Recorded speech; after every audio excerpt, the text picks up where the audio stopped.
Hi all, welcome back to my YouTube channel Krishna's fusion and feast. അപ്പോൾ ഇന്നത്തെ എൻ്റെ blog എന്ന് പറഞ്ഞാൽ ഒരു ഇൻ്റർനാഷണൽ ട്രിപ്പിൻ്റെ വീഡിയോ ആണ്. ഞങ്ങൾ തായ്ലാൻഡിലേക്ക് പോയത്. നമ്മൾ കൊച്ചിൻ ഇൻ്റർനാഷണൽ എയർപോർട്ടിൽ നിന്നായിരുന്നു നമ്മുടെ ഫ്ലൈറ്റ്. അപ്പോൾ നമ്മൾ എയർപോർട്ടിലെത്തി, വണ്ടിയൊക്കെ പാർക്ക് ചെയ്തു, ബോർഡിംഗ് ഒക്കെ കഴിഞ്ഞ് ഇമിഗ്രേഷന് കയറിയായിരുന്നു. ഇമിഗ്രേഷനൊക്കെ സ്മൂത്തായിട്ട് അധികം ഡിലേ ആവാതെ പെട്ടെന്ന് കഴിഞ്ഞായിരുന്നു. സ്റ്റാഫൊക്കെ ഭയങ്കര കോപ്പറേറ്റീവ് ആയിരുന്നു. അപ്പോൾ നമ്മൾ ഇമിഗ്രേഷനൊക്കെ കഴിഞ്ഞു നമ്മൾ ഗേറ്റിന് അങ്ങോട്ടേക്ക് പോണേണ്. നമ്മൾ ഇതൊരു 5 ഡേ ട്രിപ്പിൻ്റെ പാക്കേജ് എടുത്തിട്ടാണ് പോയത്. കോഴിക്കോടുള്ള ഒരു ഏജൻസി വഴിയാണ് പോയത്. സെൻഡോറിയൻ എന്ന് പറഞ്ഞാൽ അത്യാവശ്യം നല്ലൊരു ട്രിപ്പായിരുന്നു. അപ്പോൾ നമ്മൾ ഇതൊക്കെ കഴിഞ്ഞ് വെയിറ്റ് ചെയ്യുന്ന സമയത്ത് കുറേ റീലൊക്കെ എടുത്തായിരുന്നു. അപ്പോൾ എല്ലാവരും തായ്ലാൻഡിലേക്ക് പോകണമെങ്കിൽ ഫസ്റ്റ് ഇൻ്റർനാഷണൽ ട്രിപ്പാണെങ്കിൽ എനിക്ക് തോന്നുന്നു പാക്കേജ് എടുത്തിട്ട് പോകാനായിട്ട് ആയിരിക്കും നല്ലത്. കാരണം അല്ലെങ്കിൽ നമ്മൾ അവിടെ ചെന്ന് എല്ലാവരും ഇങ്ങനെ അലഞ്ഞ് നടക്കുമ്പോൾ നമ്മൾ കുറേ ടയേർഡാവും. നമ്മൾ ട്രിപ്പ് എന്ന് പറഞ്ഞാൽ എൻജോയ് ചെയ്യാൻ വേണ്ടിയിട്ടാണ്. അപ്പോൾ അത്യാവശ്യം നല്ലൊരു പാക്കേജ് എടുത്തിട്ട് പോകുന്നതായിരിക്കും ബെറ്റർ എന്നാണ് എൻ്റെ ഒരു ഒപ്പീനിയൻ. അപ്പോൾ നമ്മൾ ഫ്ലൈറ്റ് സ്റ്റാർട്ട് ചെയ്തു. 2 o'clock തൈഷയുടെ ഫ്ലൈറ്റ് ആയിരുന്നു. 4 മണിക്കൂറൊക്കെ എടുത്തിട്ടാണ് നമ്മൾ മൊത്തം ട്രാവലിങ് 4 മണിക്കൂറായിരുന്നു. Night view was awesome. അതുപോലെ നമ്മൾ അന്ന് തന്നെ വെളുപ്പിന് 6 മണിയൊക്കെ ആയപ്പോഴേക്കും ബാങ്കോക്കിലെത്തി. ഫ്ലൈറ്റ് അത്ര സുഖമൊന്നും ഉണ്ടായിരുന്നില്ല. അതിനുശേഷം നമ്മൾ തായ്ലാൻഡ് എയർപോർട്ടിലെത്തി. ഇതാണ് നമ്മുടെ തായ്ലാൻഡ് എയർപോർട്ട്. ബാങ്കോക്കിലെ എയർപോർട്ടായിരുന്നു. എയർപോർട്ടിൻ്റെ അകത്തെ വ്യൂ ആണ്. നമ്മളെ കൊച്ചിൻ ഇൻ്റർനാഷണൽ എയർപോർട്ടിനെ വെച്ച് കമ്പയർ ചെയ്യുമ്പോൾ അത്ര നല്ല എയർപോർട്ടൊന്നുമല്ല. ഇവിടെ കുറച്ച് ഇമിഗ്രേഷനൊക്കെ കുറച്ച് ഡിലേ ആയിരുന്നു.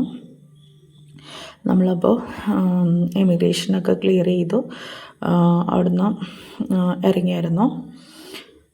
കുറച്ച് ഫോട്ടോസൊക്കെ അവിടെ വെച്ച് എടുത്തായിരുന്നു.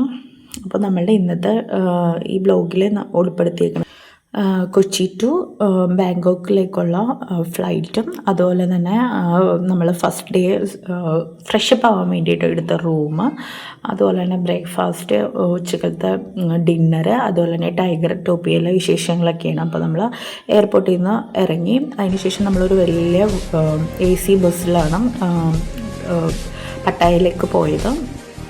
അടിപൊളി സിറ്റിയാണ് ബാങ്കോക്കിൽ. ഒരു 1 hour എടുത്തായിരുന്നു നമുക്ക് അവിടെ നിന്ന് ട്രാവലിങ്. അതിനുശേഷം നമ്മൾ ഡയറക്റ്റ് നമ്മുടെ ഹോട്ടലിലേക്ക് പോയി അവിടെ നിന്ന് ഫ്രഷപ്പ് ആയി നേരെ പോയി ബ്രേക്ക്ഫാസ്റ്റ് കഴിക്കാനായിട്ട് പോയായിരുന്നു. ബ്രേക്ക്ഫാസ്റ്റിൻ്റെ ടൈം കഴിയണേക്കാൾ മുമ്പ് നമുക്ക് ഈ പാക്കേജിൽ ഫുൾ മീൽസും അക്കോമഡേഷനും ട്രാവലിംഗ് എല്ലാം ഉണ്ടായിരുന്നു. അടിപൊളി ബ്രേക്ക്ഫാസ്റ്റ് ആയിരുന്നു. കുറേ ഓപ്ഷൻസ് ഉണ്ടായിരുന്നു. കോണ്ടിനെൻ്റൽ ബ്രേക്ക്ഫാസ്റ്റാണ്. എല്ലാവരും നല്ല ടേസ്റ്റി ആയിരുന്നു. നമ്മൾ ഓൾമോസ്റ്റ് എല്ലാവരും കുറച്ച് ട്രൈ ചെയ്തായിരുന്നു. ഈ യോഗട്ടും ഫ്രൂട്ട്സൊക്കെ അടിപൊളിയായിരുന്നു. അതുപോലെ തന്നെ ഒരു ബീഫിൻ്റെ ഇതെല്ലാം സോസൊക്കെ ട്രൈ ചെയ്തു. അതിനുശേഷം ഒരു ഓറഞ്ച് ജ്യൂസ്, പിന്നെ ഒരു എഗ്ഗിൻ്റെ ഡെസേർട്ടൊക്കെ കഴിച്ച് നമ്മൾ സ്റ്റോപ്പ് ചെയ്തു. ഇതാണ് നമ്മളുടെ ഹോട്ടൽ റൂം. അടിപൊളി റൂമാണ്. ഇവിടെ നമുക്ക് സ്റ്റേ ഒന്നുമില്ല, ജസ്റ്റ് ഫ്രഷപ്പ് ചെയ്യാൻ വേണ്ടി മാത്രമായിരുന്നു. അപ്പോൾ ഇതാണ് റൂമിൻ്റെ വ്യൂ. അത്യാവശ്യം നല്ല സ്പേസൊക്കെ ഉള്ള ഒരു റൂമായിരുന്നു. ഇതിനകത്തൊരു ഫ്രിഡ്ജ്, ലോക്കർ അങ്ങനെയുള്ള ഫെസിലിറ്റീസൊക്കെ ഉണ്ടായിരുന്നു. പക്ഷെ നമുക്ക് ആ റൂം അത്രയും എക്സ്പ്ലോർ ചെയ്യാനൊന്നും പറ്റിയില്ല. കാരണം നമ്മൾ അവിടെ നിന്നും തിരക്കുടിച്ച് വേഗം തന്നെ റെഡിയായി ഇറങ്ങിയായിരുന്നു. അപ്പോൾ ഇതേ അത്യാവശ്യം നല്ല ബാത്റൂം എല്ലാം ഉണ്ടായിരുന്നു. അതിനുശേഷം നമ്മൾ നേരിട്ട് പോയത് ടൈഗർ ടോപ്പിയിലേക്കാണ്. അവിടെ നിന്നും ഒരു 40 minutes ട്രാവൽ ഉണ്ടായിരുന്നു. അപ്പോൾ നമ്മൾ ഈ ഒരു ബസ്സിലാണ് നമ്മളുടെ ഫുൾ ട്രാവലിംഗ് ഉണ്ടായിരുന്നത്. നമ്മളൊരു ഗ്രൂപ്പായിട്ടാണ് പോയത്. ഗ്രൂപ്പിലുണ്ടായ എല്ലാ മെമ്പേഴ്സും അടിപൊളിയായിരുന്നു. അപ്പോൾ നമ്മൾ ടൈഗർ ടോപ്പിയിലേക്ക് എത്തി. ഇതിൽ ഏറ്റവും കൂടുതൽ ഇൻട്രസ്റ്റിംഗ് ആയിട്ടുള്ളൊരു ഇതാണ് ടൈഗറിൻ്റെ ഒപ്പം ഫോട്ടോ എടുക്കുക എന്നുള്ളത്. നമ്മൾ ഈ ട്രിപ്പ് പ്ലാൻ ചെയ്തപ്പോൾ തൊട്ട് ഇങ്ങനെ തായ്ലാൻഡിനെ കുറിച്ച് ഇങ്ങനെ ഇതെല്ലാം സെർച്ച് ചെയ്തപ്പോൾ ഇത് എല്ലാവരുടെ റീൽസിലൊക്കെ കണ്ട് എനിക്ക് അത്രയും വലിയ കൊതിയായിരുന്നു. അപ്പോൾ നമ്മൾ ഫ്രണ്ടിലൊക്കെ നിന്ന് കുറേ ഫോട്ടോസൊക്കെ എടുത്തായിരുന്നു. അതിനുശേഷം നമ്മൾ അതിൻ്റെ ഉള്ളിലൊരു ട്രക്ക് പോലത്തെ ഇതിലാണ്, കുറേ ഏരിയ ഉള്ളൊരു സ്ഥലമാണ് ഈ ടൈഗറിൻ്റെ ഏരിയയിലേക്കൊക്കെ പോയത്. അവിടെ ഇരുന്ന് കുറേ റീൽസൊക്കെ എടുത്തായിരുന്നു. ഫൈനലി എൻ്റെ ആ ഡ്രീം കം ട്രൂ. മൂമെൻറ്റിലെത്തി ടൈഗറിൻ്റെ അടുത്ത്. ശരിക്കും എനിക്ക് പേടിയാവുന്നുണ്ടായിരുന്നു. അവർ ഈ ടൈഗറിനെ ഫോട്ടോക്ക് പോസ് ചെയ്യാൻ വേണ്ടിയിട്ട് ഒരു വടിയൊക്കെ വെച്ചിട്ട് അടിക്കുക ഇതൊക്കെ ചെയ്യുന്നുണ്ടായിരുന്നു. അപ്പം നമ്മൾ അവിടെ ഇരുന്ന് ഫോട്ടോ ഒക്കെ എടുത്തായിരുന്നു.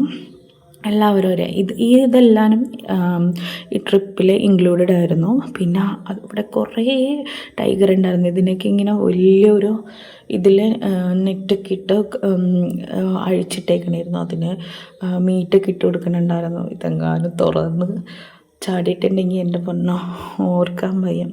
കുറേ ടൈഗേഴ്സ് ഉണ്ടായിരുന്നു. ഇതിനെയൊക്കെ ഭയങ്കര ട്രെയിൻ ചെയ്തിട്ടാണ് അവർ വളർത്തണം.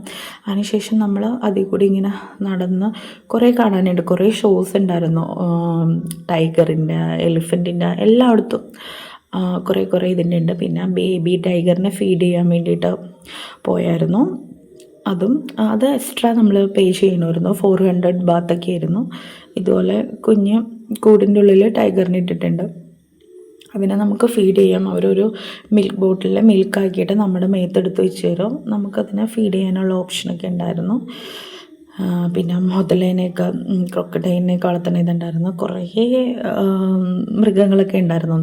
ഇതുപോലെ ഫിഷിൻ്റെ പോണ്ട് അതെല്ലാം ഉണ്ടായിരുന്നു. അതിനുശേഷം നമ്മൾ അവിടെ മൊത്തം എക്സ്പ്ലോർ ചെയ്ത് എല്ലാനൊന്നും ഞാൻ ഈ ബ്ലോഗിൽ ഇൻക്ലൂഡ് ചെയ്തിട്ടില്ല. ഇത് ഒരു വലിയ കുളം നിറയെ മുതലായിരുന്നു. ഭയങ്കര വലിയ സൈസൊക്കെ ഉള്ളത് ഉണ്ടായിരുന്നു. ഇതിനെയും ഫീഡ് ചെയ്യാനായിട്ടുള്ള ഓപ്ഷനൊക്കെ ഉണ്ട്. നമുക്ക് വേണ്ടവർക്ക് എല്ലാത്തിനും എക്സ്ട്രാ നമ്മൾ പേ ചെയ്യണം. ഞങ്ങളുടെ പാക്കേജിൽ ടൈഗറിൻ്റെ ഒപ്പം ഫോട്ടോ അത് ഇൻക്ലൂഡഡ് ആയിരുന്നു. ബാക്കി എന്ത് നമ്മൾ അവിടെ നിന്ന് ചെയ്യണ്ടെങ്കിലും എന്ത് ആക്ടിവിറ്റി ചെയ്യണ്ടെങ്കിലും നമ്മൾ എക്സ്ട്രാ പേ ചെയ്യണമായിരുന്നു. നമുക്ക് പേടിയായതുകൊണ്ട് നമ്മൾ ഇതൊന്നും നോക്കിയില്ല. അത്യാവശ്യം നല്ല വലിയ സൈസുള്ള മുതലുകളൊക്കെ ആയിരുന്നു. നമ്മൾ കൂടെ വന്നവർ ആരും തന്നെ എനിക്ക് തോന്നുന്നു ഫീഡ് ചെയ്യാനൊന്നും പോയില്ല. അപ്പോൾ ഇത് വലിയൊരു ഏരിയയാണ് ടൈഗർ ടോപ്പിയ എന്ന് പറഞ്ഞാൽ. അതിന് ശേഷം ഇതിനകത്ത് അവിടെ സൈഡിൽ കുഞ്ഞുങ്ങളെയൊക്കെ ഇട്ട് വെച്ചിട്ടുണ്ട്. അപ്പോൾ എല്ലാവരും തൊട്ട് നോക്കിയതുപോലെ ഞാനും ജസ്റ്റ് ഒന്ന് തൊട്ട് നോക്കാൻ നോക്കിയതായിരുന്നു. പക്ഷേ ഞാൻ കൈ ഇട്ടതും അതിങ്ങനെ ചാടി കടിക്കാൻ വന്നു. ഞാൻ ഓക്കെ പേടിച്ചു. അപ്പോൾ ഇന്നത്തെ ബ്ലോഗിൽ ഇത്രയൊക്കെ കാഴ്ചകളെ ഉൾപ്പെടുത്താൻ പറ്റിയിട്ടുള്ളൂ. അല്ലെങ്കിൽ ബ്ലോഗിൻ്റെ ലെങ്ത്ത് ഭയങ്കരമായിട്ട് കൂടും. അതുകൊണ്ടിട്ടാണ്. അപ്പോൾ നമ്മൾ പോയ ഏജൻസി സാൻഡോറിയൻ ആയിരുന്നു. അത്യാവശ്യം നല്ലൊരു പാക്കേജായിരുന്നു. അവരുടെ ഐറ്റ്നറീസ് ആണെങ്കിലും ബാക്കി മീൽസ്, അക്കോമഡേഷൻ എല്ലാം അവരൊരു സ്റ്റാൻഡേർഡ് കീപ്പ് ചെയ്തിട്ടുണ്ട്. പറ്റുന്നവരെല്ലാവരും ആദ്യം തായ്ലാൻഡിൽ അങ്ങനെ ഫസ്റ്റ് ടൈമൊക്കെ പോകണം ഒരു പാക്കേജ് എടുത്തിട്ട് പോകാൻ നോക്കുക. അല്ലെങ്കിൽ കുറേ സ്കാം, കുറേ ആൾക്കാരൊക്കെ നമ്മൾ പറ്റിക്കാനൊക്കെ ചാൻസ് ഉണ്ട്. എന്തായാലും ഒരു അടിപൊളി കൺട്രിയാണ്. ഒരു ഇൻ്റർനാഷണൽ ട്രിപ്പിന് ബഡ്ജറ്റ് ഫ്രണ്ട്ലി ആയിട്ട് പോകാൻ പറ്റുന്നത്. കാരണം നമുക്ക് തായ്ലാൻഡിൽ പോയിട്ടുണ്ടെങ്കിൽ നമുക്ക് എല്ലാം എക്സ്പ്ലോർ ചെയ്യാം. ഷോപ്പിംഗ്, സൂ, അതുപോലെ തന്നെ ബീച്ച്, എല്ലാ ടൈപ്സ് ഓഫ് എൻ്റർടൈൻമെൻറ്റും ഉള്ളതാണ്. നൈറ്റ് ലൈഫിൻ്റെ കാര്യം പറയണ്ട. അപ്പോൾ എല്ലാവരും ഇതുപോലെ ഒരു ഫസ്റ്റ് ടൈമൊക്കെ പോവുകയാണെങ്കിൽ ഒരു ഏജൻസി വഴി പോകാൻ നോക്കുക. അല്ലെങ്കിൽ നമ്മൾ അവിടെ ചെന്ന് കഴിഞ്ഞാൽ കുറേ അലഞ്ഞൊക്കെ നടക്കേണ്ടി വരും. കുറേ സ്കാമൊക്കെ ഉണ്ടാവാനായിട്ട് ചാൻസ് ഉണ്ട്. അപ്പോൾ ഇതൊക്കെയാണ് വിശേഷങ്ങൾ തായ്ലാൻഡിലെ ഒരു ഫസ്റ്റ് ഡേ ഉള്ള. അപ്പോൾ വീഡിയോ ഇഷ്ടപ്പെട്ട എല്ലാവരും ഷെയർ ചെയ്യാൻ, ലൈക്ക് ചെയ്യാൻ മറക്കരുത്. Thank you for watching me.